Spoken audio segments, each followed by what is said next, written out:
हिंदुस्तान में आजादी के बाद अगर किसी का नाम बड़े सम्मान से लिया जाता है तो वो है एपीजे अब्दुल कलाम। राष्ट्रपति की जगह अगर वो भारत के प्रधानमंत्री होते तो आज भारत कई साल आगे होता।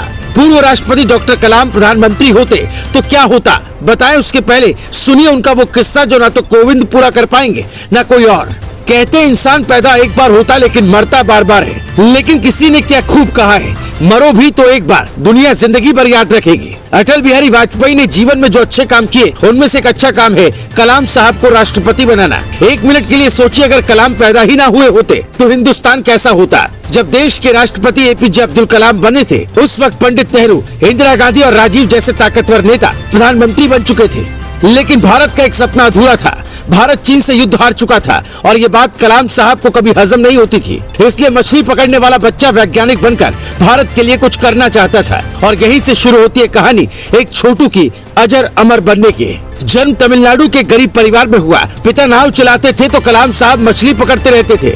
अखबार बेचा, पढ़ाई का खर्च उठाया, अखबार बांटने के साथ पढ़ते भी थे। वहीं देश बदलने का ख्याल आया। ऐसी गरीबी किसी के पास हो तो लोग मजदूर बनने के बारे में सोचते हैं। कलाम ने कहा मैं वैज्ञानिक बनूंगा। बचपन से चिड़ियों को उड़ता देख उड़ने का मन बनाया। विंग कमांडर बनकर भारत का मान बढ़ाना चाहते थे। पायलट की वैकेंसी निकली, फॉर्म भरा, परीक्षा में 9वां स्थान था। 8 सीट थी, इसीलिए वहाँ सिलेक्शन नहीं हुआ। एक सपना टूट जाने से बहादुरों की जिंदगी में और जोश आता है, वही हुआ।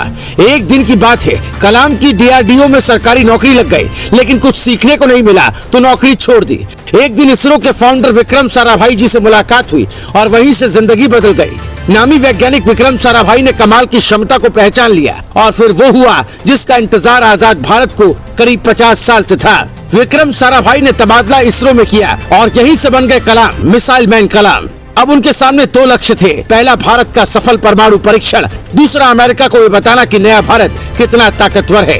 साल 1962 में कलाम पहली बार इसरो पहुंचे। कलाम प्रोजेक्ट डायरेक्टर बने और जब भारत ने अपना स्वदेशी उपग्रह प्रक्षेपण यानी SLV-3 बनाया, कलाम ने स्वदेशी गाइडेड मिसाइल को डिजाइन किया, जिसके चलते अग्नि और पृथ्वी जैसी मिसाइलें भारतीय तकनीक बनी। सन 1992 से 1999 तक कलाम रक्षा मंत्री के रक्षा सलाहकार भी रहे। जब वाजपेयी सरकार ने पोखरण में दोबारा न्यूक्लियर टेस्ट किया तब कलाम ने बड़ी भूमिका निभाई। कलाम की अगुवाई में जमीन से हवा में मार करने वाली मिसाइल, टैंक भेदी मिसाइल और re entry experiment launch vehicle पर खूब काम हुआ। पृथ्वी, त्रिशूल, आकाश नाग नाम के मिसाइलों का निर्माण हुआ। साल 1985 महीना सितंबर त्रिशूल का परीक्षण, फरवरी 1988 में पृथ्वी और मई 1989 में अग्नि का परीक्षण किया गया। इसके बाद 1998 में रूस के साथ मिलकर भारत ने सुपरसोनिक क्रूज मिसाइल बनाने पर काम शुरू किया और ब्रह्मोस प्राइवेट लिमिटेड की स्थापना की गई। इस दौरान भारत ने साल 1999 में परमाणु का सफल परीक्षण किया। दुनिया ने भारत का विरोध किया, लेकिन अटल बिहारी और कलाम की जोड़ी ने ये काम कर दिखाया। कलाम का देश के प्रति डेडिकेशन देखकर अटल जी ने फोन कर मिलने के लिए बुलाया और कहा आपको राष्ट्रपति बनना है। ये सुनते ही वो चौंक गए और कहा मैं नहीं बन पाऊंगा। फिर सोचने का वक्त लिया और दूसरे दिन राष्ट्रपति बनने के लिए तैयार हो गए। जब तक वो वैज्ञानिक थे देश उन्हें करीब से नहीं जान पाया, लेकिन जब वो राष्ट्रपति बने तो सबको पता चला ये है देश के असली हीरो। कलाम का कोई विरोधी पैदा नहीं हुआ, न जीते जी न मरने के बाद। पैदा हुए तो सपना देखा कैसे देश बदले और जब आखिरी सांस ली तो भी हिंदुस्तान कैसे आगे बढ़े। ये पढ़ाते पढ़ाते ऐसा लगा जैसे उनका जन्म हिंदुस्तान के किसी खास मकसद के लिए हुआ था। वो ईमानदार इतने थे कि राष्ट्रपति के कमरे में रहते थे, परिवार आता तो पूरा खर्च उठाते और सरकार को 3,52,000 का चेक तक देते। आज कोई प्रधान बन जाता है तो देश को जागीर समझता है। कलाम साहब राष्ट्रपति बनकर भी सच्चे फकीर थे।